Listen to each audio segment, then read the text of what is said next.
Hello, everyone, and welcome to the June 8th live stream. This week we have Neil, John Clark, and Jeebus with me. We, of course, had invited a few of the theists, but I'm pretty sure none of them are going to show up. It'll be interesting if they even show up on the live chats. But for this week, I wanted to talk about one of our favorite trolls, Damon Kenny, the monkey, especially because we were just saying before the show started, he's been on a bit of a warpath, commenting all over the different threads, especially with this whole idea of, holding us accountable. And I invited him to come on and hold us accountable, but he hasn't even said no. He just kind of ignores these questions. Like many of the other trolls that we deal with, a lot of times they won't explicitly say no. I think we had Try Me. Was that with you, John Clark, where it seemed like he was going to, debate you, and then he didn't. Yeah, I mean, he even said, "What do you want to debate about?" And I said, "All right, give me the best, strongest evidence you have that proves that your deity exists." And I also said, "You can choose the affirmative." And that was just never said anything after that. It's interesting. Try Me and DK, or as I call him, Friar Fallacy. I've actually grown convinced that those two are actually false flags. You mean like a poll? Well, so it just in the sense of that they're not there to represent a theist position. They're just there to elicit responses at any cost. And I can sort of believe that about Monkey, but Try Me does seem to be very Christian oriented or Christianity oriented. Sure, he's Christianity oriented, but Jim, Edith, what's the Dark Dawkins, and even Neppy, giving credit where it's due, they will at least give face to some sort of an argument deeper than just saying you're a poopy face with dookie breath, which is all DK and Try Me do. All they will do is, Try Me is real good at asking these vague and poorly worded questions, but never actually asserting positively or negatively a position, other than you think that his truth and the Father and Son don't exist. But they'll phrase it as a question rather than actually posing an actual argument. So that's why I think Try Me is just there to elicit engagement and not an actual debate or even a conversation. Yes. I think they're coming from a fairly right-wing kind of position, and their theism, as it were, is just icing to give it some sort of I don't know, is legitimacy the right word? Grounding or texture. Yeah. Yeah. But they're not there to have any kind of a serious conversation. Neither Try Me nor DK. That's one of the reasons why Try Me is just so vague and so snarky, I guess, in one way, but that's not the right word. And if somebody comes up with a better one, I'll concede. But well, I feel like Try Me is asking these questions as kind of a gotcha question, right? To lead you to admit and say, "Oh, right, yes, then God must exist." Like that message, this one at the beginning when he's asking about the why you deny his existence, you're also denying the existence of his message. So this whole thing was to lead people to say, "Oh, the Bible does exist. It does have a message, and therefore God exists." Right? Yeah, he's he definitely has a particular perspective that he's trying to articulate, or somewhat articulate, I suppose. But the fundamental dishonesty that he has is his use of capitalization, where he will come at the position of his word and his scripture capitalized, and his truth, his and truth being capitalized. But then when you challenge him on it, he'll switch to a lowercase so that then he can ask sort of what he thinks is a gotcha question. A good example of this was yesterday, a couple of days ago, when he talked about the Father capitalization and the Son capitalization. And then he responded to somebody with, "You think fathers and sons don't exist?" Lowercase. Yeah, that was to me. Yeah. So what he's not there to engage honestly on any level, because when you ask him outright, who is the his you're talking about, and what makes you think that his even exists, he just gets into these vague, poorly worded, circular arguments, but doesn't go beyond them. For a while, I thought he was a chatbot. I take it you're talking about Maisie. So I'm talking. So right now, I'm It's like messy, yeah. You know his new claim, John? Uh-oh. He can read the minds of every human on the planet. That sounds exhausting. It sounds horrifying. I mean, my mind is a sewer. I don't want to be able to read anyone else's. Like, look, I never claimed that I was the best example of human beings, but there are times when my brain is just not a fun place to be in. Just, oh my goodness, yeah, it's. Hang on, I'll go find some of the other things that he's claimed about himself. Give me a minute. Yep, that's one of the reasons why whenever they make claims like that, which I don't take seriously at all on any level. And it's so easy to debunk, because I have, and this is true, you guys have seen me put this question up. There is a specific number that I have been using as a, guess my number. Have your God tell you what my number is, and I will convert right now. And it's a real number. I'm not bullshitting. I'm not making it up. And no one has ever guessed it. I wonder why. Yeah, I think that was like done in the AXP as well, right? I think especially when Matt was around. Yeah. You would like challenge them. Okay, tell me what number I'm thinking. What number? He also had a deck of cards at one point and said, "Guess the card," that sort of thing. Yep. I consulted the files, and here are just the main claims that Chris has made about himself. And I'm quoting here, "I have the mind of Yahweh. I'm the son of the living God.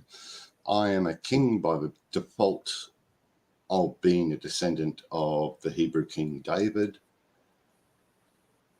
And he's able to do everything that a biblical Jesus could do. Walk on water, that sort of stuff.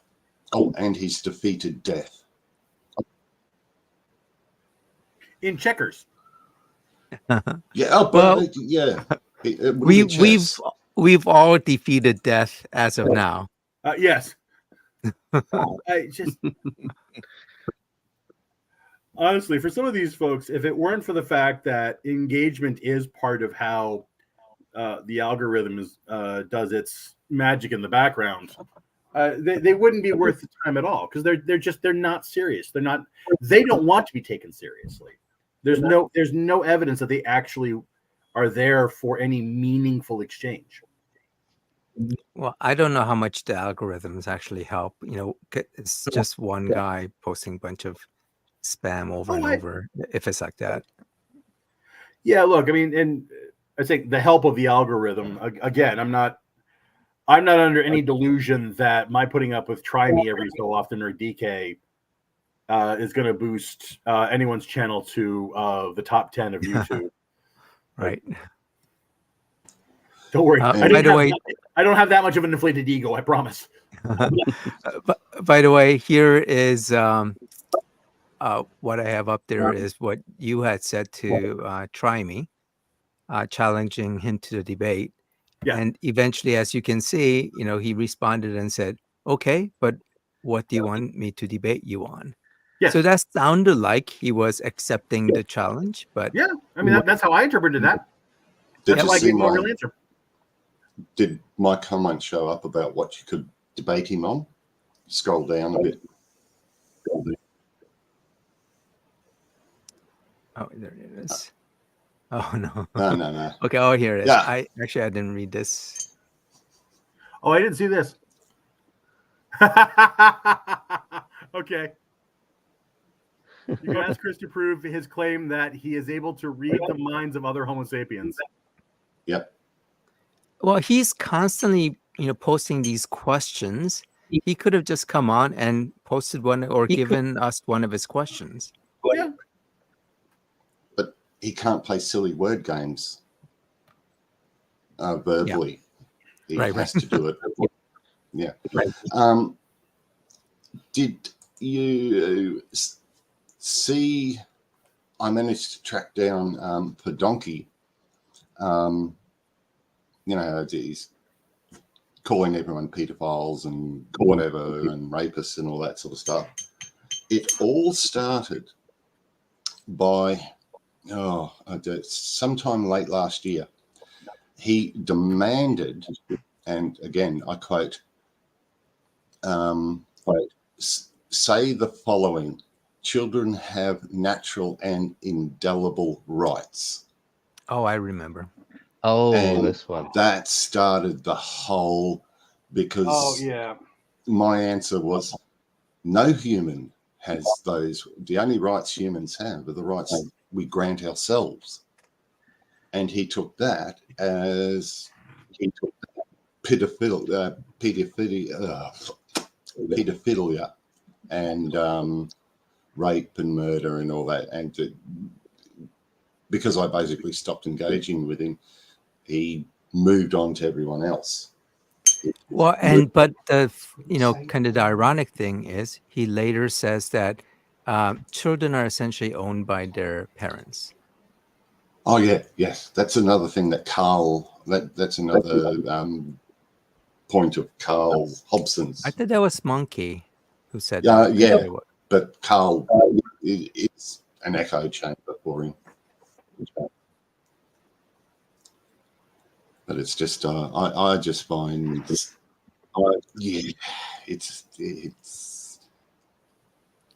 I don't know what. It's repugnant, and it's designed to play gotcha, and it's designed to try and put your opponent into a box very quickly and get them off footing. So the purpose of the question is to try and short circuit your argument and get you stumbling over yourself in a way that either comes across as you tacitly approving of the negative behavior being positive, or tacitly agreeing with the opponent's position. It's grade school debate craft 101. If what you're trying to do is discredit anything that your opponent says. The problem is that he's so childish and so bad at it that when you short circuit his argument, he just flies further and further out of control, rather than having any intellectual examination of himself. What I'm shocked at is 15 years ago was the first time I noticed that if you're having an argument with someone, even face to face or whatever, they'd call you a pedo. And when that first started happening, my brain sort of shut down and had to reboot, because that is something you don't say. but now it's commonplace. It's something that just within my own moral code is just so horrifying and vile. But it's now a go-to insult. Instead of saying someone's a wanker, you now call them a pedo. I mean, yeah, I'm glad I'm able to dial down my psychopathic tendencies. Yeah, I'll let others go now.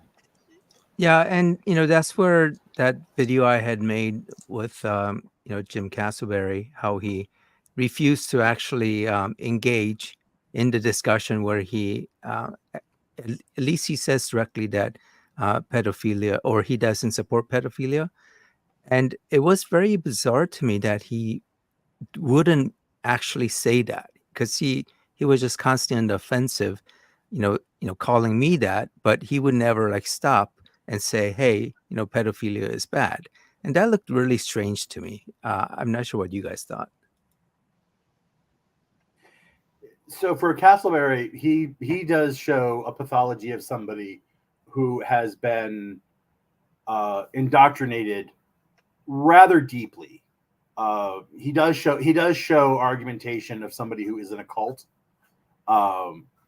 and part of the bite model of a cult is controlling how the information, how people think, and the emotions that they show. And so to him, everybody that doesn't agree with him is a liar and somebody who does unspeakable things to minors. What was that? Just quick side note. I love the fact that refer to him as cassowary. Because you all know that, cassowary is the world's most dangerous bird, and it's also a living dinosaur. Yeah. So and they look weird, and I can just imagine him running around as a cassowary. They've got a brain the size of a walnut. I just thought that was funny. Cassowary. I think we should go with that one. I mean, he is a very broken person. He does come across as believing, because he does genuinely think that things like fine tuning. He does think that his political opposition is evil and runs with the devil, etc. But when you challenge, when you shake him even a little bit, his default method is to just go back to calling people liars and to deny that he said the things that he said. That's why I have a shopping list. I'm sure you have all seen it at this point. It's a page and a half of all of the lies and claims that he's failed to prove over the last 2 years or so. And I even started off by saying, this is the 33rd time that I've listed all of these lies. Yeah, so these guys don't seem to remember the actual responses that we give. So I have on the screen what Jim pretty much accuses everyone of. This one is addressed to Neil, but the 3 questions: whether will you now concede objective moral values and duties exist? Will you lie about your concession later? Can you ground those objective moral values and duties in reality without God? So I've said this a bunch of times, but he absolutely doesn't understand, what moral systems are. He just kind of, mouthing whatever he's heard. Yeah. He clearly doesn't understand what objective moral values are and what subjective moral values are. I think I point that out in my reply down to him, saying, why would I concede anything that you haven't demonstrated to exist? And etc. His entire argument is that objective morality is what exists because he says it exists. Well, not That's just his that, argument. it can only exist with God. Whereas I've shown him multiple times that there are many non-theistic moral realisms out there, but he doesn't even either. He doesn't understand, or he's not ignoring it. Oh, well, I also take the piss out of him by saying his God is the God of grammar, because it's always a capital G. Yeah. And if you use lowercase g, he just goes off the deep end. Well, he'll say that we're lying to say that he believes in God with the lower G, because he believes in God with the uppercase G. He believes in a God named God. That's basically how I word it. Apparently, his God is not a God, right? The lowercase God. His uppercase God is not a lowercase God. Yes. And he went on a strange rant about a few months ago about God being a proper noun and all this sort of weird grammatical stuff, which honestly, I think he must have watched one of Biblically's calls and thought, oh, that's a good argument. People know who Biblical is. Yeah. Another little fact, Joey Trans, whatever he's calling himself now, humanism is evil. Yeah. For the first 3 months, and he's only been on YouTube with this particular lot of handles, which I think is 2021 now. He refused to say what God he believed in, or even that he was a theist.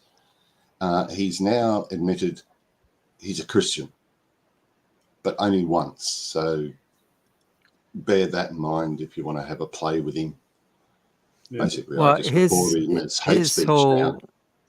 His whole goal seems to be the anti-trans thing. Him continually bringing up Rachel Levine and dead naming her, and pretty much any chance he gets, he'll mention that's her. exactly what he did the last time he turned up. And he was the one who started to make all the fake clone profiles. His response to that, someone asked him. Yeah, keep going, Matt. Somebody asked him what trans people did to him, and he made a really long rant. This is pretty recent, probably within the last hour. Being and he went molested. I'll disappear for another minute, and he says that they're targeting kids. Yeah, I'll find that. He's done that a couple of times. Give me a minute, and I'll find it. Well, it's kind of the same thing with Hugh, right? Where their claim is that trans people are harming kids, or however way. I guess it doesn't make sense because it's not the trans people that's harming them, right? They're the ones who are taking the puberty blockers. Real quick on Hugh, I am genuinely upset that he didn't show up tonight. I did some research on the cast report just to prep to talk to him again. Oh no! All that for nothing. And that whole thing was because of me, because of the thumbnail I put up, because he didn't like the original thumbnail, and because it had his likeness or his actual face. I took it out of his one of his videos, so he didn't like it. So I changed it, and and he claimed, hey, you're using or putting words in my mouth, and that got him ticked off. Yeah, except I told you in the email exchange back that you and I had, that's an excuse. He knows that he embarrassed himself. He knows that he doesn't have a leg to stand on, and that's why That's why at first he wanted to come back and talk about a completely different subject. And when I pressed him a few times during the week, and I think you did too, QC, as follow-up on the cast report and the stuff that he said and his blatant hypocrisy, And then all of a sudden he can't show up, and that's when he started making excuses about you putting words in his mouth and that sort of thing. It wasn't until he knew that, it wasn't until we had made it clear that he was not going to get off the hook for just misrepresenting left and right everything, and the blatant hypocrisy from last time. Then all of a sudden he had a problem with likenesses and all the other excuses. Yeah. It's Because his objection, is me putting that little subtitle at the bottom, but don't be showing my real face.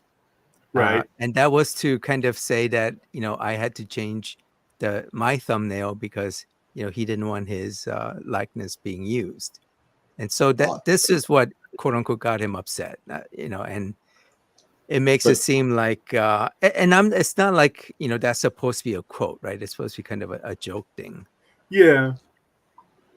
But isn't his real face on his profile? Isn't that his? Yeah. I think he's saying that I used one of his thumbnails without his permission. Because that's what I had in the previous one. I can see an argument that could be made in terms of, I hate to use the word copyright, but I can see how that could be an issue. But where that doesn't make the TOS of YouTube sort of negates that problem. Yeah. It's sort of fair use, right? It's transformative, as they say. So this is a picture I used, and it was part of a thumbnail where I was using this to kind of essentially like call him out. But, I thought that was kind of fair use. Well, yeah, see, where it gets fuzzy is it's on his channel, but he doesn't show any kind of copyright. He doesn't show any kind of trademark. He doesn't show any kind of protection for it. But it is a thumbnail for his music, isn't it? Yeah, it's for his music video. So in terms of trademark law and copyright law, that gets kind of fuzzy. Here's where, and look, if the guy doesn't want his face out there, I mean, I'm not showing my face right now. If he doesn't want his face out there, I would tell him, well, don't have your face out there. But at the same time, I'm going to give credit where it's due here. If we don't ask for the permission, then we didn't ask for the permission. Yeah, but my point was that it was supposed to be transformative. But by the way, I couldn't help. I had to suppress my laughter at what Super Sunday said. Oh, come on. Is Hugh surname Jazz?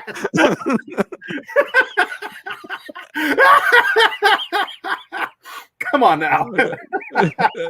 I mean, it's juvenile, but it's pretty funny. Oh, hey, Diva's back. Come on, don't hide in the shadows, Diva. Come on. I couldn't find the words playing up. I couldn't find Joey's translator's Come on. script, but it all evolves around when he was young, about 8 years old. Someone tried to molest him, and that's why all his hatred stems from, or he was trying to justify that, is the reason for his hatred. But yeah, it must be on one of my other discs, which I can't be bothered searching for. But yeah, he was molested when he was young. Yeah, I do feel like some of these people who are very anti-trans, I think they probably had something happen to them or whatever, and they're just kind of lashing out. And it doesn't have to be someone trans that did it, but some type of trauma that kind of made them hate, the LGBT. Yeah, if it's unprocessed trauma, that's tragic, and I would definitely I'm very pro mental health, advocacy, as well as talking to a mental health professional. The YouTube comment section is not the place to go to for mental health processing. That's so if there is a genuine problem there are plenty of low cost resources. And, but let me Mhm. go ahead. I'm shutting up. I was just gonna say I did want to kind of switch to this whole objective morality thing. Yeah. What Jim and of course DK's the other one that brings it in. I think there's like a couple others who just talk about this objective morality.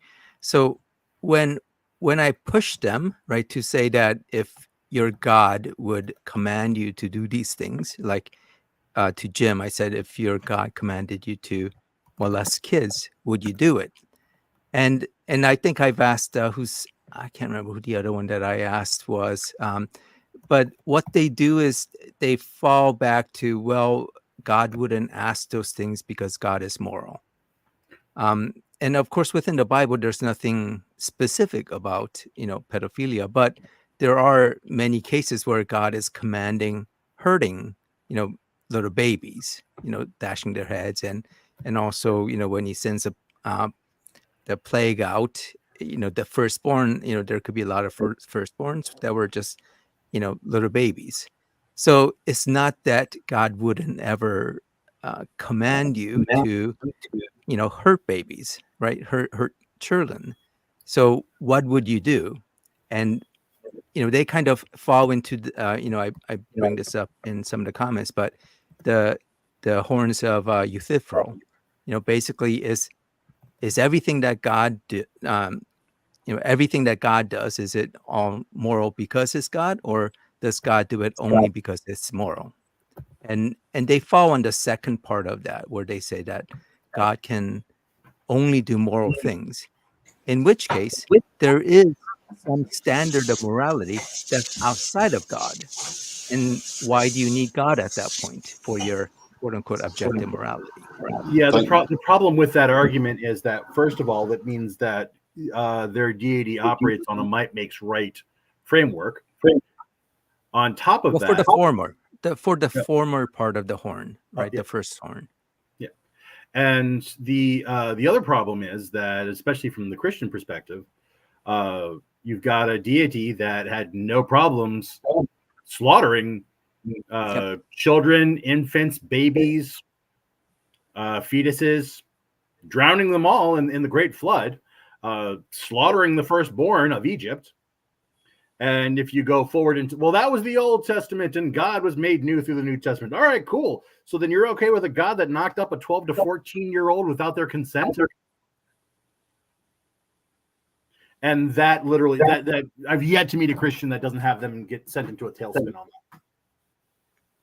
Well, and I haven't seen anyone in the comments go beyond that objection, right? Once they say, well, I don't need to worry about God having me do bad things because God wouldn't, even when shown that in the Bible, it obviously does. But they won't admit, right, that they would do these things because God Slight correction there. them.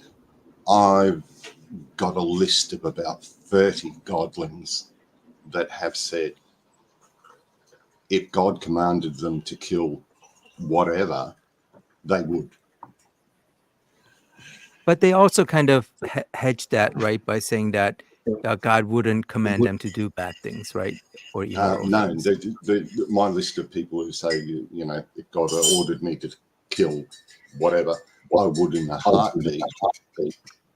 They don't make any. It's just, if God says it, I'm going to do it. And then of course, and that makes your morality subjective, not just because it's God, God being a subject, but more because at that point you are depending on your interpretation of what you think God said, right? So there's no way for us to distinguish between someone who may have actually heard something from a deity, versus someone who thinks that they did, but it was their delusion. And there are many cases of mothers killing their babies because they heard some voices that said that's what they must do. So we can't say that those people were moral because they thought that they were doing what God commanded them. They were not moral. Correct. Little side note, the personal tutor I had sent out from the Vatican, I refer to him as Brother Fossil. His view, and he had spent his entire religious career working for the Inquisition, whatever it's called now, Doctrine of the Faith or something. And wait, it's not Opus Dei, right?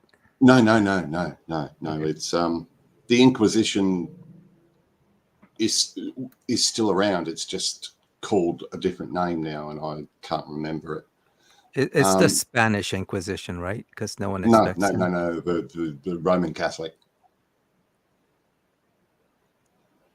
Okay, no one got the Spanish Inquisition thing. Yeah. Well, nobody expected the Spanish Inquisition. That's why. Damn, you got there first. But his view was morality is subjective. God gives guidelines, but no two humans can interpret anything the same way, and it's up to the individual to form their own moral code as best they can that conforms to their understanding of God. So his thing of it's completely subjective.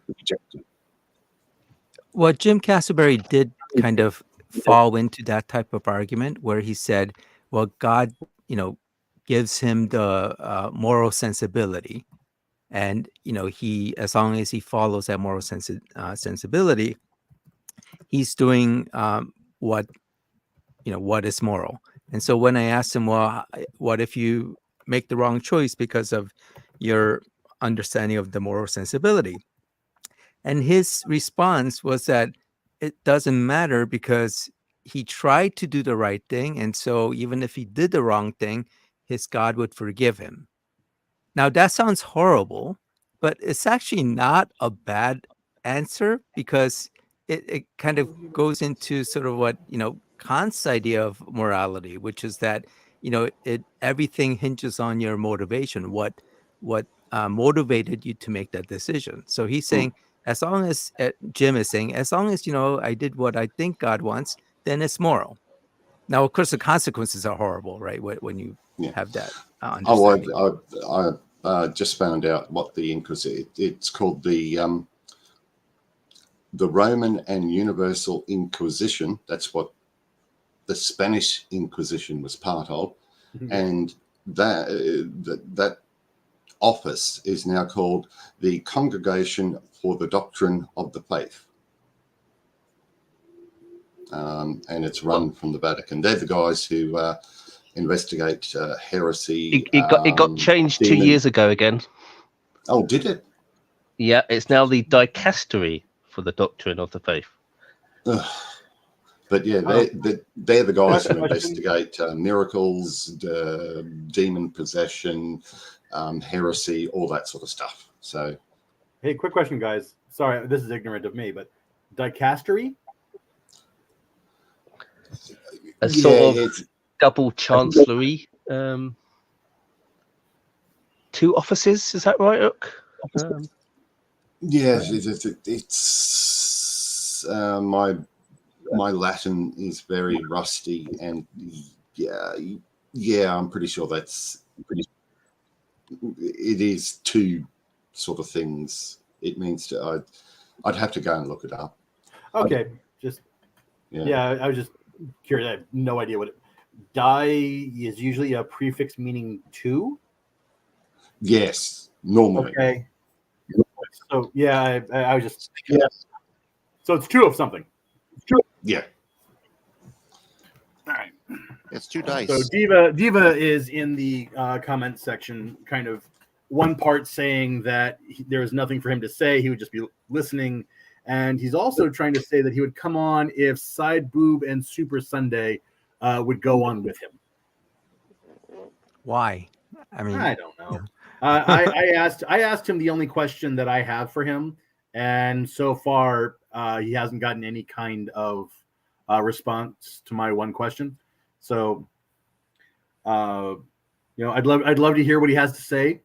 The question that I asked was, "What's the difference between evidence and a claim?" Well, I'll post a link. It's If up he to wants to Diva come if he on, wants to join. I'll shut up. I won't even take the piss out of the poor bugger. I mean, I promise I will be fluffy. I absolutely have that capacity, despite what my ex-wife says. I can be fluffy. Well, it's like when Diva said, "Well, I'll go on your stream if you also comes with me," and they wanted that chance to proselytize. Yeah. As long as they've got evidence to back up what they're claiming, then I'm more than willing to listen. But so far, they both keep striking out. Yeah. So, well, the other thing I wanted to bring up was humanism is evil. Him essentially white knighting for Monkey, for DK. So I don't know if everyone kind of saw what happened, but basically Damon got on, or DK got on, and started kind of spouting his straw man and lies. And so I told him, unless you are going to tell me you're going to get on, you don't need to. Nothing you post on my channel is is going to be of any use. And so I started deleting what he posted just to kind of push that home. I didn't censor him in the sense that he was still able to post. I didn't block him, but I didn't want his comments to stay. But what humanism evil did is he came on and he started kind of lecturing about how I guess about free speech and whatnot. And the funniest thing is when I gave him a comment in the style of what DK would say. Oh, here it is. So I said, "Liar, prove that Damon the monkey has beaten me in all possible debates. The problem is you have a 5th grade reading comprehension, so you demand that I let only the theists be able to make comments in my channel. You confuse illogical comments with disagreements and argue that there's no moral harm in posting lies. Demonstrate how deleting posts results in their removal from the objective moral reality, quote unquote, or ontology of the nominal world, nature, or you are binned. Don't dodge. Watch how you continue to strawman. You are a science denier." So those are all things that he kind of throws in, and he denies it, but then he started. So his response was he kind of took it seriously, and he was complaining about being called a liar and all that, and it didn't seem like he got it, but later he said, "Oh no, I knew exactly what I was doing." But yeah, it was kind of funny that he got on and started defending DK. yeah, those two have very similar approaches. There was the attempted gaslight yesterday. Oh, we've lost you again. Oh, sorry. I was adding Diva on. So Diva is on now. Hey, Diva. What's Hello. up? Hello. What's up? Am I coming Hey. good? So how's your week been, man? It's good. I work all week. Work at my job Monday through Friday. It's good. And How you about said you you guys? were a security guard, right? Yeah. I've been doing security since 2010. Yeah. So what got you into that? That sounds awesome.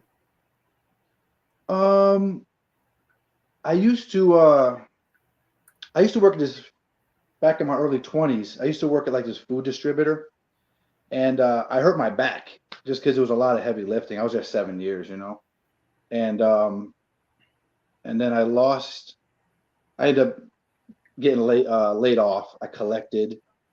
It was like 2008, 2009. It was like the worst recession. Yeah. Actually, no, I'm sorry. That was 2004. And then I started working at this other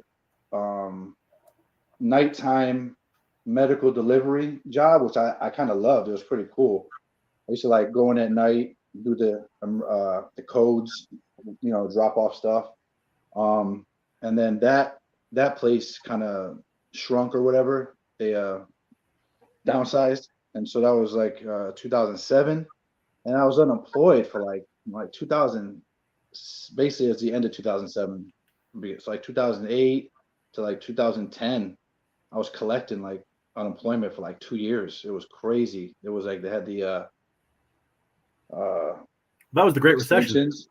Yeah, they had the extensions. Normally, you collect for 6 months and that's it, But it was like the George Bush thing or whatever. So, and then I couldn't find a job anywhere. I was applying, different places, and maybe it was just that time, And so I decided just to get my guard card, and I got hired at this place, like a car dealership, like at night, you're just there at night. Yeah. And I was there for a year or two, and then somebody else, they stole some stuff on another guy's shift, so they lost the site.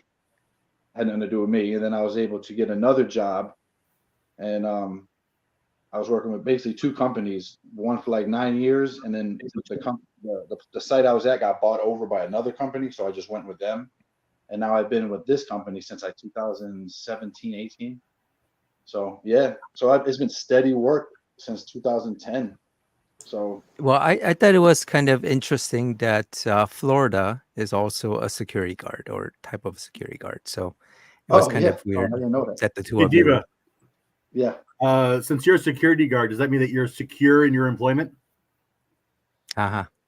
Sorry, dumb joke. So Yeah, before we start, Super Sunday did ask a question to Diva. Explain why you hate LGBT people. Well, I've never said ever I hate anybody.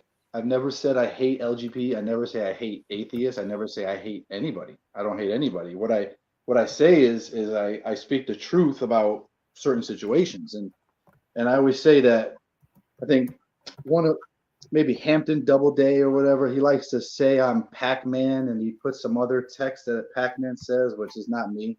I'm not this guy. And he puts like two phrases that I have said with a third that I never said. And so he kind of has this lying thing saying I said that homosexuals rape. I never said women more. I never said that ever in my life. That was supposedly this other guy that he's saying I'm the same site or same. But what I have said is I believe truth is hate to those who hate the truth. And so just like if you guys are fornicators, if you guys are liars, if you guys are whatever, we all sin, homosexual is fornicating, just like a straight person is fornicating. It's just still a sin. a little interjection there. Sin is a religious concept, and if you've never held a belief in any gods or gods, sin, you can't sin. Simple as that. Doing evil. It's doing evil. Sin is just evil. Sin is doing what your conscience tells you shouldn't do. Guilt. Yeah, except that I can tell you for a fact that all of the gay friends that I have, they're especially like the married couple that I know, they are not doing what they think is evil. They're doing what they think is love. They love their partners. They love their husbands. They love their wives. So it would seem to now. And I asked you this question in the comment section. I want to ask it to you now because it's gonna help me get a very good solid baseline of sort of the Hey John. before you move to that, Miranda had asked a question. Oh yeah. So it sounds like, Diva, you said LGB, but you didn't mention T. What about the T? Well, it doesn't matter. LGBTQ, whoever, it doesn't matter. Whoever, they're all. It doesn't matter. It's yeah. So it's you all don't the hate trans same. people? No, I hate nobody. Okay. Yeah, of course No, not. but you Yeah. you hate, like, for gay people, you hate the fact that they quote unquote fornicate, right? I don't hate the fact that they fornicate. I more or less care about their soul, and I care about, if you have I know you're going to say it's not the same thing, but that's fine. I'm trying to, if you have I don't know if you have kids, but if you have a child, and they're a teenager and they get into drugs and they're addicted to drugs, you love that child, but you want the best for that child. So this is what I would say what Wait, love is. so I mean Oh. that you can't equate being gay or being trans to being a drug addict. I'm trying to I'm not saying that exactly. I'm trying to draw a certain example. That's your If example that you're you guys using. don't believe in sin. Typically equating the two.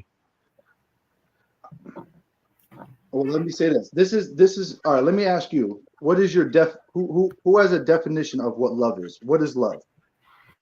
Anybody can jump in and see if they have a if I say what is love, what would you say that is? So you know that there are multiple different types of love, right? There isn't just one. Right. In You fact, could even love what ice is it? cream. And yeah, I love my dog. I love my partner. I love my mom. Those are three different kinds of love. It's a biochemical response in the brain that elicits a strong sense of attachment. Well, I would just say let's talk about humans as far as love. I know obviously we love pets. My answer is I'm the talking about same though. It's the biochemical response in the brain that elicits a strong sense of attachment. That's love. This is what I would say love is, and then you could disagree or whatever. I even put this. Okay, love is. Let me get this right. Love is.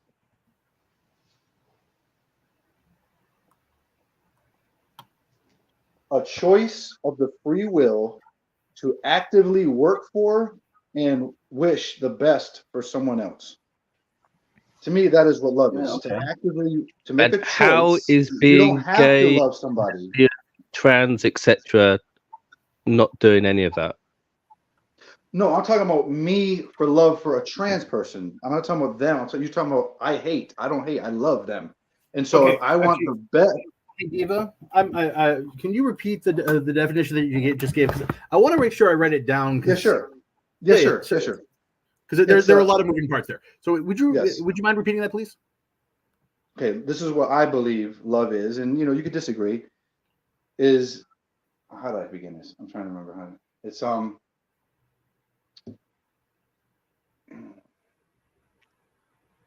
Something about free will. To choose. Okay. Love is a choice of your own free will to actively work for and to wish for, to want the best for another person.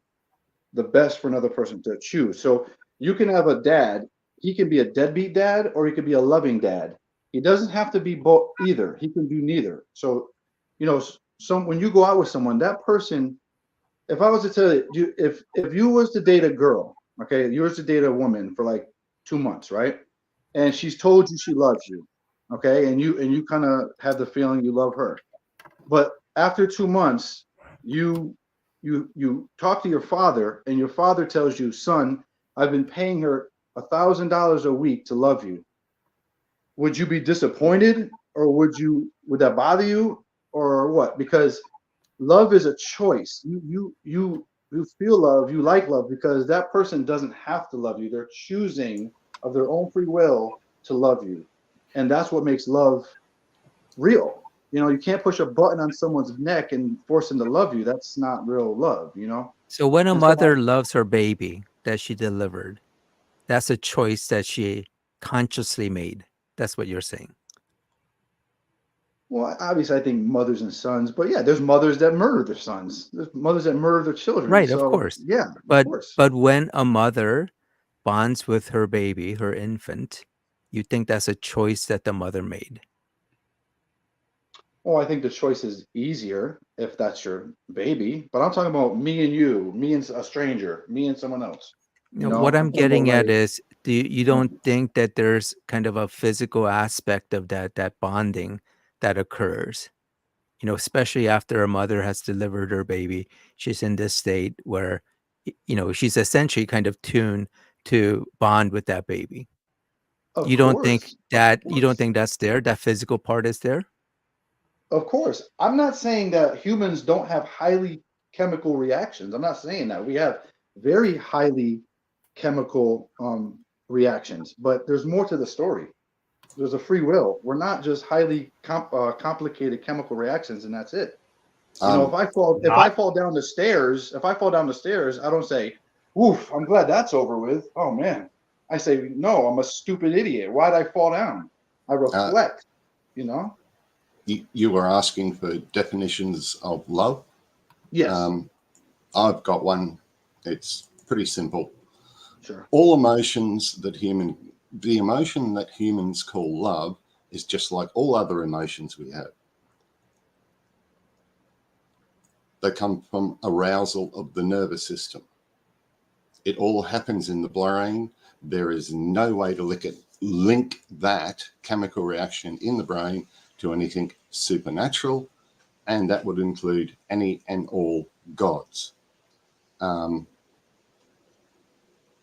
That's my definition of love.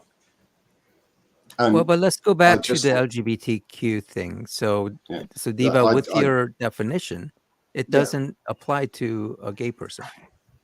I don't understand what you mean. For what you said, right, in terms of Yeah. definition of love, it still allows for, a man to love a man and a woman to love a woman. Yeah, sure. Of course. Everyone has that free will to choose what they want to do. That's their choice, So If that's not a sin.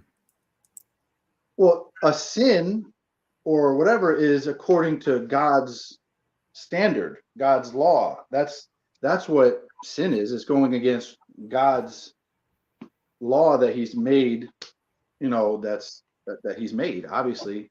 Because And you're pointing to, when you say laws, you're pointing to some verses in the Old Testament that talk about, man laying with oh no, another no, no, as no. if they're women, right? The New Testament reaffirms it in many places. The New Testament reaffirms that in many places. 1 Corinthians 6:9-10, Romans chapter 1. Of course, Jesus also said, they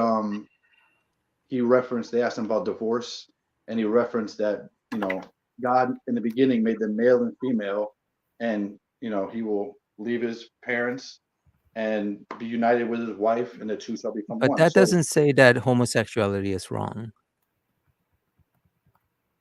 right, but I'm saying is it's It just reinforced talks in about Romans man and and in First woman. Corinthians does. Well, if you want to bring up Romans, or if you want the quick one, bring up First Corinthians, chapter 6:9-10. So here's where I've got the difficulty though, because one of my closest friends is an Odinist. Yep. So they're but cool. why should an Odinist care what your holy book has to say about a concept that doesn't exist to them? Well, they don't really. That's their choice. Yeah, of course. So you're making the choice to pick the Bible over the words of Odin. Well, Odin, there's not enough evidence that Odin is real. There's not enough evidence. Diva, I really don't think you want to go down that road with me, because it didn't go well for you last time, and I'm trying, and I want this to be a really pleasant conversation because I'm actually enjoying talking to you. But if you're going to talk about there not being enough, what I believe. I believe what I you should. believe, and if someone believes in Odin, that's up. I will fight for their right to believe in Odin. Like I will fight. Sure, okay. I'm not. So what's the? I don't this is force the question I have. nobody to be a Christian. That's a personal choice that you must make yourself. So here's the question that I asked you several times, and forgive me if I didn't see your response to this, but what's the difference between a claim and evidence? Because you said there wasn't enough evidence that Odin is real. Okay. So what's the difference between the claim that Odin is real, the claim that your deity is real, and the evidence that proves that Odin is real or that your deity is real? What's the difference between those two concepts? Well, I mean, there's evidence that Odin is real. There's evidence that Allah is real. There's evidence that, and so there's evidence for everybody. There's evidence, that Scientology is real, right? And so there's evidence for everybody. So everyone has to So make that means the choice. that your truth claims are no more or less valid than anybody else's. Well, no. Whenever there's a truth claim, it's saying everything else is wrong. Just like a Muslim would say everything else is wrong. An Odinite or whatever would say everything else is wrong. So everyone makes a truth claim, but who do you trust? Where? That's what I'm asking you. Yeah. Well, I trust Jesus Christ because I've seen he's reliable. But there's no evidence that Jesus Christ was ever a real person. Well, I would say a lot of historics people would say that would disagree with you. I mean, so here's what we come down to, because there's zero authoritative primary sources. It's all referencing of a reference of a reference. That's anywhere from, at best, maybe 60 to 70 years after the fact and later. So if there's no primary sources, then how do you know that what they're talking about is more real than the people who say that there are stories about Robin Hood? We're right back to you not explaining what the difference is between a claim of something and evidence that proves that claim. Well, like I said, if you read the Gospels, they read like the New York Times. They don't read like Once Upon a Time. They read like the Just So stories. God. They don't read like that. They read at this time, at this place, Jesus said this, and it's so do the Harry Potter books. Gospels that are they don't contradict each other, but they're four different perspectives that there's no. I've read it. There's no total amazing contradiction at all. Really, I've never seen one in the four Gospels. So there's no amazing contradiction in the Harry Potter books, and they make reference to real places. Does that sure? But then, based on what you're saying, I should believe that Voldemort is real. Based on what you're saying. Yeah, is Voldemort real? Yeah, if that's what you choose to believe in, then go right ahead. I give you all right to choose. Based on the logic and based on the argumentation that you've presented, you should believe that Voldemort is real based on the standard that you've put forward. But you don't believe that Voldemort is real, but you believe that Jesus was. So again, I'm asking you, how do you achieve evidence that proves a claim? Like, I can make the claim that the moon is made of green cheese and the earth is flat, but there's no evidence to prove either of those claims. Well, basically most of the evidence of Jesus is historical in nature. It's this historical claim, and how do we know anything from history is the trustworthiness of eyewitness testimony. If you're gonna, they say you have no eyewitness testimony. You have no eyewitness testimony of Jesus. None. Matthew, Mark, John, James, Peter were all there with Jesus. They heard him talk. Those names, all of the documentation that those scriptures were written down was all multiple. Diva, all of those names, Matthew, Mark, Luke, John, Peter, all that documentation is at best 2 to 3 generations after the fact. You have no primary sources. None. Well, I think so. We're right like back I said, to what I've heard. You want anything I tell you? Okay, cool. Anything I tell you is stuff I've heard, and so I haven't looked at. I hear things. I trust people, and if. So you trust the sources that affirm the belief that you already have. Well, I've already had a personal experience, which blows my mind out of the water. I mean, when you get change on the inside in a moment, the day you actually repent and put your trust in Jesus Christ, that day, it wasn't a week before that day, it wasn't 2 months after that day, it was the day. I mean, and my Odinist friend Eric had a life altering experience, and that's why he's an Odinist. He and Like I don't I agree said- on much, I'll admit, but Yep. this is right back to the previous conversation that we had where I can take all of your nouns, remove them, put Odin in, put Vishnu, put Allah in, and we have the exact same strength of conviction of the claims. So I'm still not clear on what to you is the difference between evidence of a claim and a claim. So like if I were to say to you, I have a third arm growing out of my forehead, well, that would be a really weird thing for me to claim, and you would want something to back that up, wouldn't you? Well, that's a physical. I would want to see you in person. I would want to touch it. You know, You would want evidence to support the claim. Well, I could get evidence, better evidence, if it's happening in this time. Obviously, Sure. like I could see you, right? I mean, of course. Right. So the where you're going to go next with this is that because it's so far back, the evidence chain is murky at best. Do you disagree?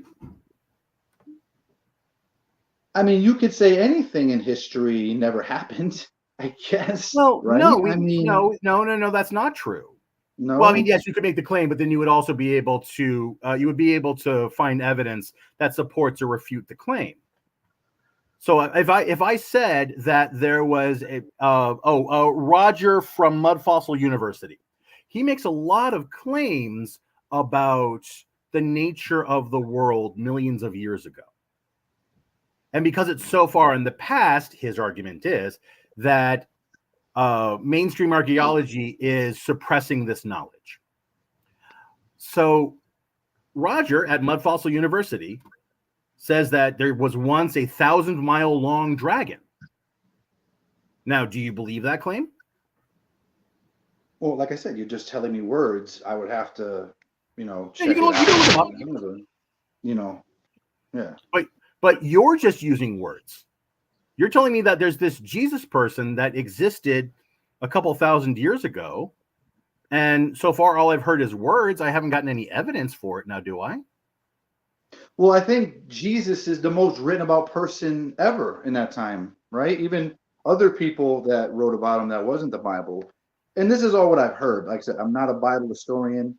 Right. Look, I'm not asking for PhD here, but I've been a Christian for 3.5 years, and what I've been doing is just learning more about God, loving God. I haven't been studying how to prove an atheist God exists.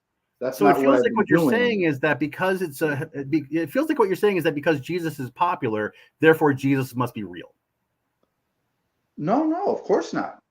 Okay, so then what does it matter whether or not one person or a million people or nobody wrote about him? What does that have to do with the claim of his existence? Well, how would we know about him if nobody wrote about him? I wouldn't even know about him, so. Exactly my point, Diva, is that the people that supposedly wrote about this character in the Bible, all of the references that you have are several generations after the fact. So you have claims about Jesus, but you don't have evidence. And you reinforce. I've heard that there's whether it's Tectonius or one of these guys, like in 91, 92 AD, referenced all the books of the Bible, the New Testament. Cool. So they reference Matthew, AD. Mark, Luke, and John in like around 90, 92 AD. There's the early church fathers. They found in their letters that they've referenced all of these books. So there, that's referenced in 90, 92. Right. If I make a reference, 33. So if I write down referencing the books of Harry Potter, I'm referencing a work of fiction, correct? Well, actually, historical fiction was not a brand that was until 200-300 years later. So is it your position that hold on, Diva, are you telling me that folklore didn't exist back then? No, historical fiction was not any type of I'm not asking style. Right, but Harry Potter isn't historical. Harry Potter isn't historical fiction. Harry Potter is at best folklore, and really, it's just flat out fiction. Right, but mythology has always existed. Right. But I'm talking about. So your position is that the writings about Jesus are historical. Are you talking about the writings about the writings of Jesus, or the writings about Jesus? The writings of the references that you just made in 91, 92 AD, referencing your Christ character, the Gospels, yes, right, referencing the Gospels, which are books ostensibly about your Christ character. Yep. That we have to take those as historical fact. But what evidence do we have that they're writing about historical events and not just folklore from a previous era? So the best I can tell you is that I'm assuming they wrote things down, but there was a deep oral tradition, within the 10 to 15 years after Jesus. Every culture's had its historical tradition, its oral traditions. Yeah, absolutely. And so there would be times where, because Paul writes, Jesus was seen by over 500 people. So now he doesn't give the names, but at that time when they're writing, he's saying they're still alive. Go ask somebody. They're still around. And so somebody could always come and say, you know what? No, Jesus never said that. He never said that. And so everyone, the known church around the Mediterranean, all around the central area, the first churches in the first century, all agreed. And that's what actually how they picked, I wouldn't say picked, how they discovered that these books were genuine, is because all the churches used them. It wasn't one church that used them or one church. And they stuck to the Orthodox. So we're right back to popularity. You're right back to the popularity makes it right. But also they knew Matthew, they knew John. I'm talking about this time or right after. They knew that they had wrote it. See, back then, they didn't just put the book of Matthew. It was just Matthew's writings, and so they added Matthew at this time when they knew that Matthew wrote Matthew. Right. So you talked about oral tradition, kind of linking all of this together. And my question to you is, at school, at summer camp, on the playground, did you ever play the telephone game? Of course, yeah. What's the telephone game? Well, you whisper something in someone's ear, and then they tell someone else, and then they tell someone else, and then eventually it's different. Yeah. So but these are things that were written down and preserved after the oral tradition. So, correct? Yeah, but I'm saying is they had notes, and they wrote some things down, but they didn't. Did they write it down before or after the oral tradition? Well, I mean, they might have written some of it down during, or maybe. Maybe I'm hearing a lot of wishy-washy language here, and I'm not hearing a whole lot of definitiveness that establishes the authenticity from a primary source for these truth claims that you're asserting. And we're right back to the telephone game.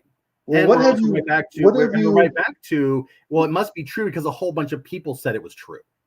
Well, these people all stood before, all these. I want you to understand how hard it was for them to be Christian at that time. It's easier today, obviously, to be a Christian, okay? But at that time, especially it was started with the Jewish people, Back then, the Jewish people all grew up knowing that God was one God, not to worship anybody else, obviously a human or whatever as God. They stuck to the, Hear O Israel, our God is one. And so when all these people said that, Jesus died, and there was a lot of people, and they seen him, they had everything to lose. If Jesus never rose from the dead, why would they? They didn't get and for going along with it, and just let's say they believed it or let's say they made it up. Either way, they didn't gain anything from it. They didn't gain political power. They were crucified by Romans and the Jewish people, so they were martyred constantly. And all they have to say was, you know what? No, look, we made it up. I'm sorry. I worship Caesar. Sorry, I made it up. But these people continued and continued and continued to go to their death. And so that lends credible. And that applies to every follower of a religion. There are Hindu martyrs. There are Muslim martyrs. Let me tell you. If you're trying to use the dying for a lie bit, it doesn't work solely for Christianity. It works for all religions. No, let me tell you Diva, who are the Heaven's Gate cult? All right, let me just answer his question real quick. Hold that question. Sure. And then tell me So- who the Trans Davidians were. Yeah, I know.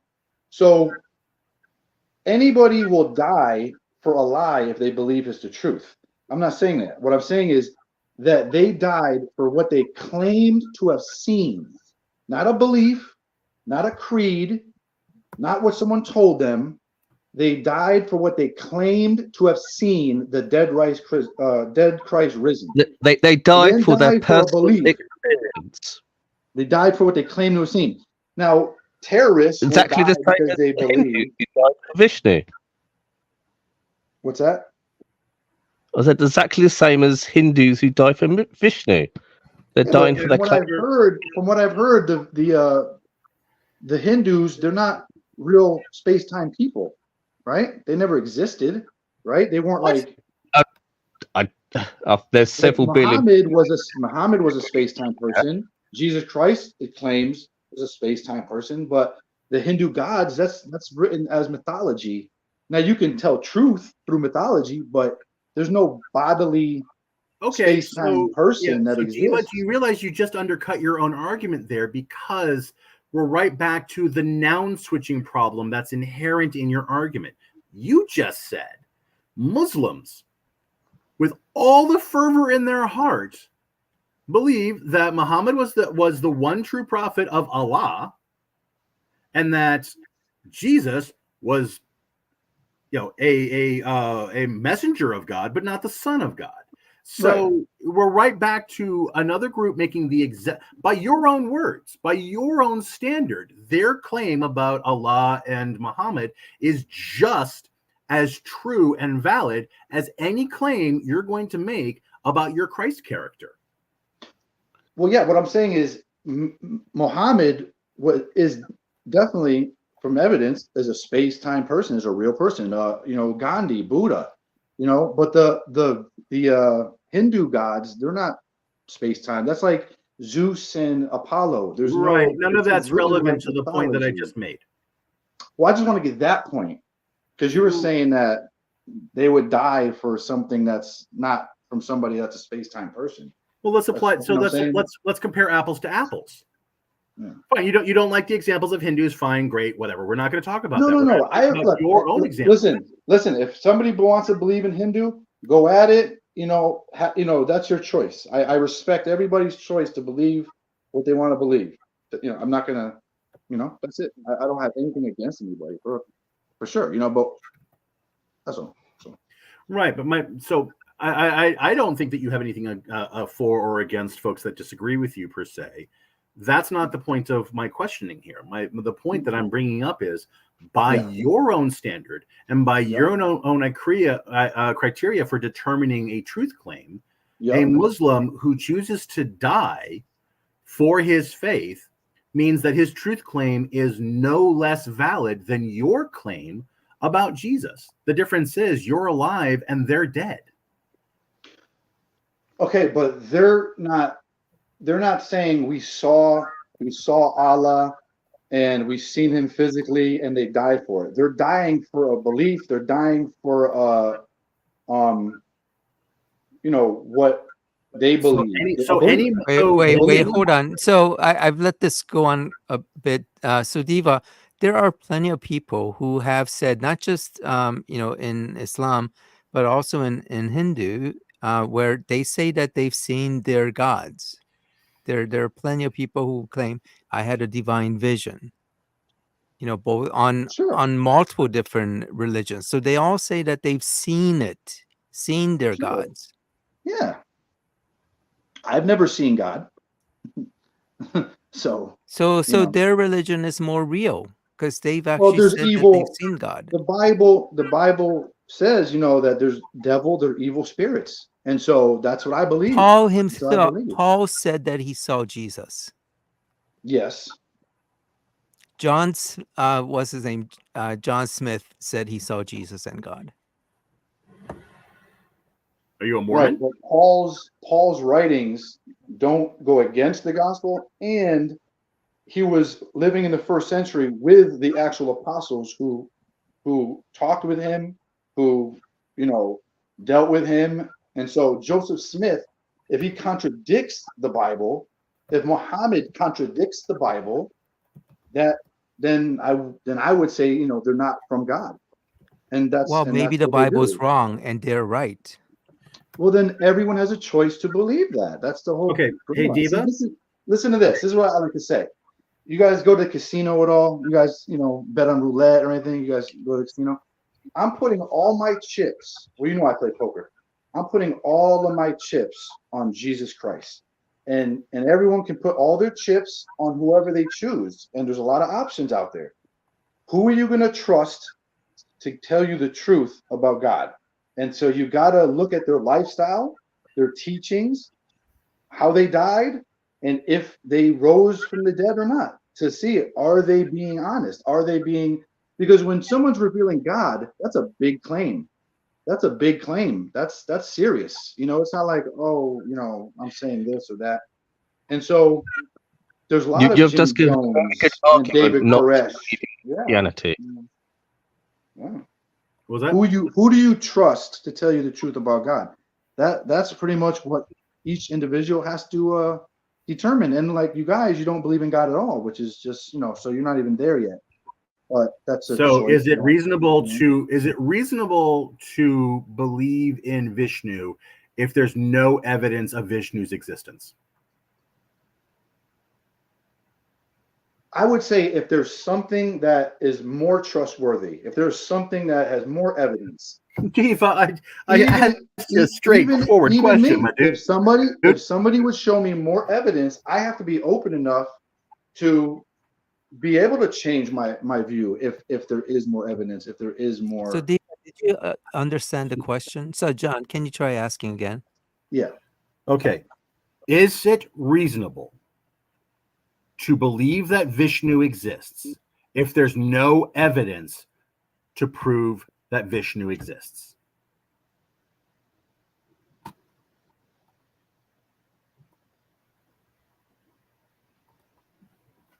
I mean, I would say yes.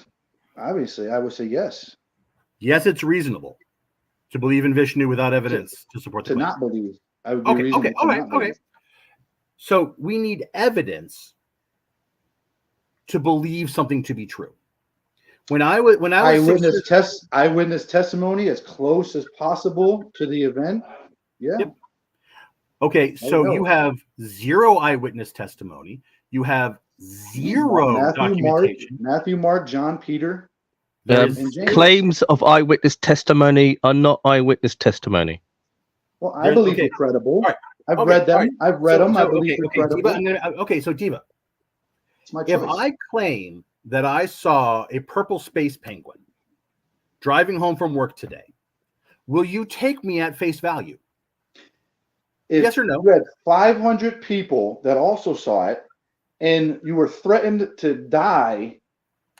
Let's say this purple guy gave you eternal life, okay? And you would die.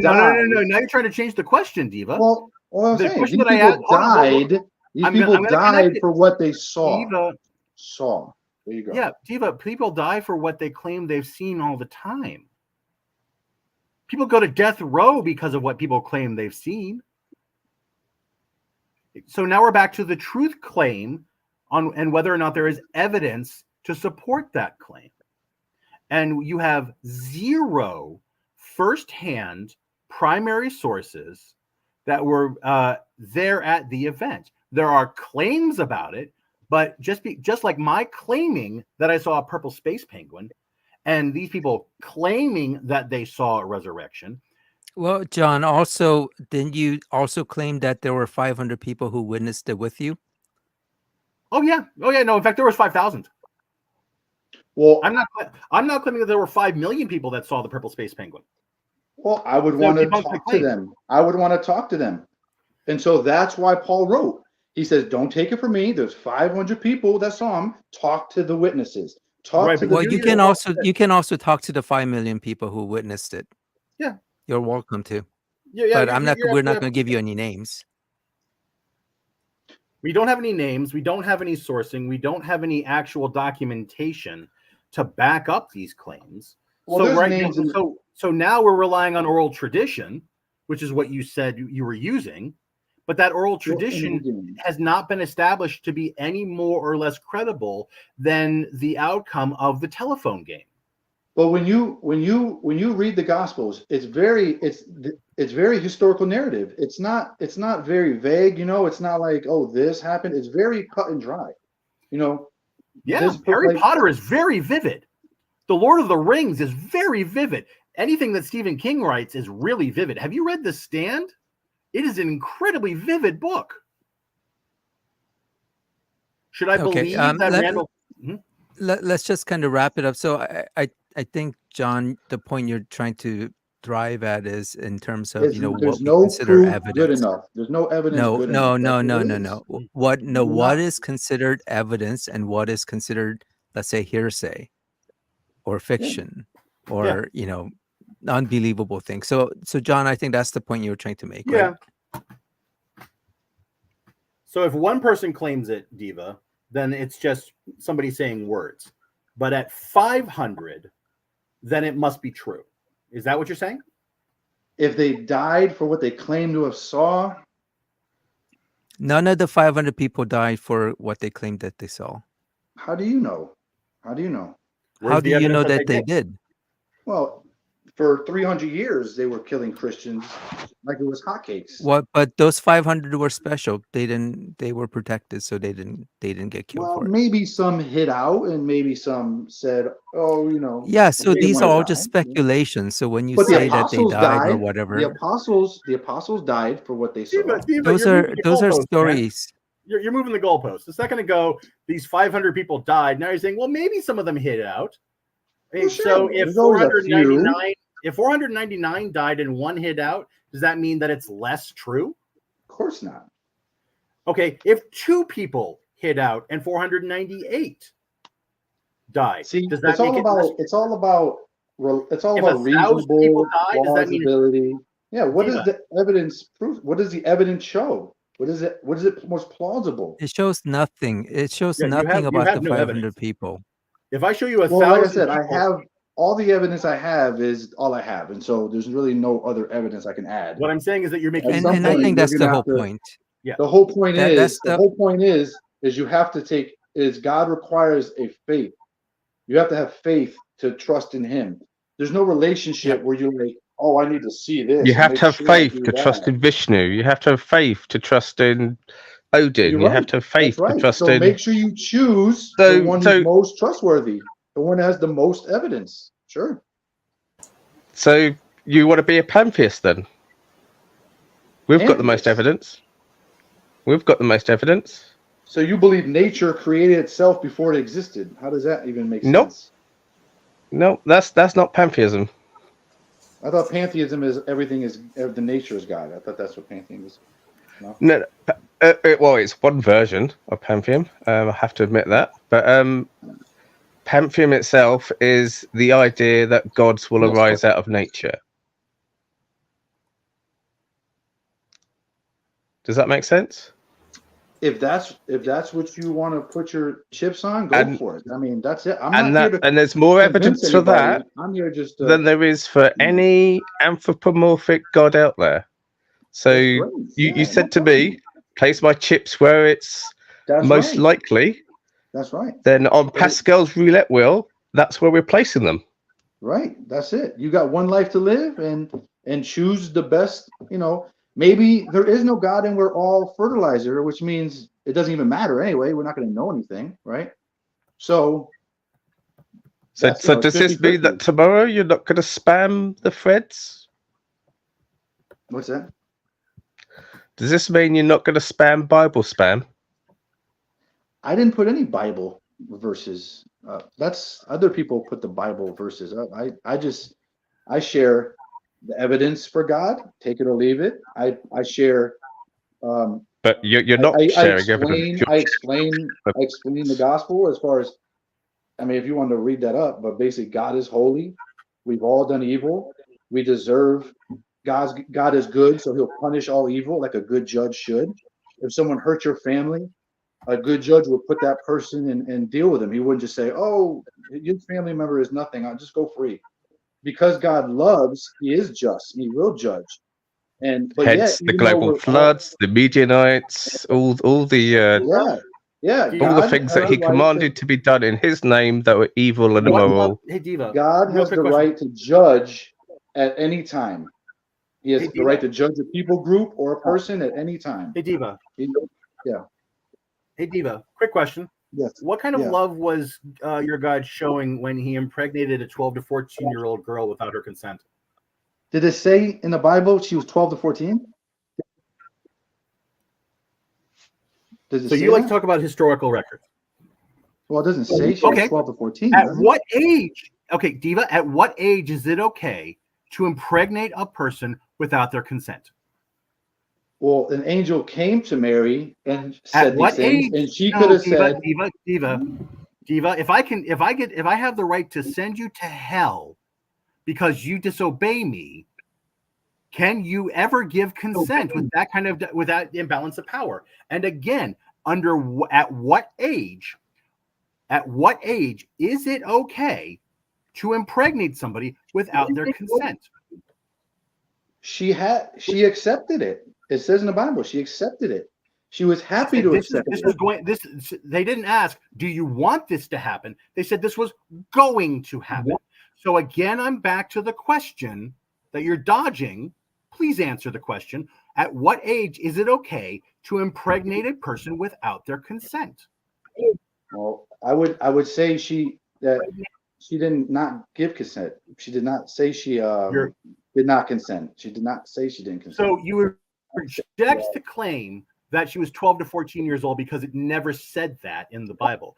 But she could have been 14, 15, 16. Yeah, I don't know. At what age is it okay to impregnate somebody without their consent? God knows that. God knows the age that, I'll leave it up to God. But you are saying as a Christian, you trust in your God. So trust that the God is going to move you to give the right answer to my question right now. At what age is it okay to impregnate somebody without their consent? She gave her consent. No, when did she give consent? When was she asked? Hold on. Stop right there. Give me chapter and verse when she was given the choice. When was she given the choice, Diva? It's gonna take a while for me to go get my Bible. Basically, she said something as like, "Thou will have," or I can't think of it because I don't have my Bible right now. When was she told, "Hey, you have option A and option B. Which do you pick?" When? She could have easily said no, and then it would have been fine. She acquiesced. Yes, she didn't give consent. She was told, "You are going to be the mother of God. You are going to be, not, hey, do you want to be?" Which translation is that? Because I only trust the King James or the New King James. Pick one. New King James is good. Oh, come on. I mean, really? King James? Anyway, at the end, New King James. So at the end, she says, "I am the Lord's servant. May your word to me be fulfilled." So basically, she said, "Okay, I guess this is what's going to happen. I accept." So the angels came down and basically said, "Hey, God is going to inseminate you. Are you okay with this?" And she's like, "Oh well, what can I do?" Just like Abraham. Okay. These are Diva, if I put a gun to your head and say, "Give me your wallet," and you say, "Okay, fine, here you." If I say, "If you don't give me your wallet, I will pull this trigger," and you give me your wallet, did you choose to give me your wallet? Well, yes, you did. But are you going to say that there wasn't a huge shift in the dynamic of power? Let me ask you this. Did you choose to give me your wallet? Let me ask you this. Did you choose to give me your wallet, Diva? Diva, real quick question. Did you choose to give me your wallet? That's not the same. It's not the same. You're right, because I'm only shooting you in the head. The other one's burning in hell for eternity. Hold on, let me ask you a question. Wasn't she betrothed to Joseph to get married at that time? Wasn't she already married to Joseph at that time? She was either. I think she was disengaged. Right. Okay, fine. She was Engaged. engaged. Oh, hold on. Let me talk. You want to hear what I said? Hey, don't jump. She was already betrothed, engaged to be married. So if she's at that age, I think she's definitely of age to start a family, seeing how she was about to be married at that time. In that Yeah, in the culture, I'm Jewish sure it was a tradition- little and in the Jewish younger. It was a tradition, little younger than it is now. You know, back then it was a little, you know, maybe 15, 16, 17, maybe. So Now that it's makes it maybe, okay? you know. Well, if she was engaged, she was about to be married and have sex and have children of her own. So she's So it makes old it enough okay to choose. impregnate her without her consent. She gave consent. She said, have it be. She was happy to give birth to Jesus, the God's son. Happy to. Can I just Blessed. can I just clear something out up about the Mary's age? In the Jewish tradition, you become an adult, male or female, when you turn 13. Bar mitzvah, right? Correct. So Mary had to be at least 13. It doesn't mean Also, she was just 13. Doesn't mean she was 13, but she had to be at least 13, obviously. yes, But it doesn't say what I she just- was 13. I don't believe she was 13. Okay. Now, Yeah. just So we're right back. another to- quick question I have for you, Diva, and have you ever read any other version of the Bible apart from a Protestant version? I wouldn't call that a Protestant version. I think Protestant is even kind of close to Catholic. How is stuff. it not? No, the King James. It's a Protestant version of the Bible. Oh, it's the King James is taken from the Greek manuscripts No. of the 1st to 10th century. Protestant, you're Diva, you don't know. You don't know the wrong history of about how that. your own holy book was constructed. Yeah, it was constructed when King James, he didn't like the Catholic Church, and the Catholic Church did not want anyone to produce the Bible in English because they wanted to keep the power because they're evil for themselves.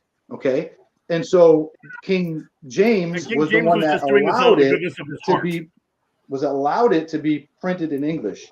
That's why it's got his name on it. Okay, Because so he now allowed it. we He have didn't kind write of it. drifted. We have drifted to a complete So different we're right topic, back and to, you still have not told me at what age is it okay to impregnate a woman without her consent? Well, she gave Again- consent. Yeah, again, after she the gave fact. consent. Hold on, Diva. At what point did the angel say to her, "You have option A and option B. Which do you pick?" Give me chapter and verse of where that happened. Did the angel say, "We're going to kill you if you don't do this"? Did the angel say anything like that?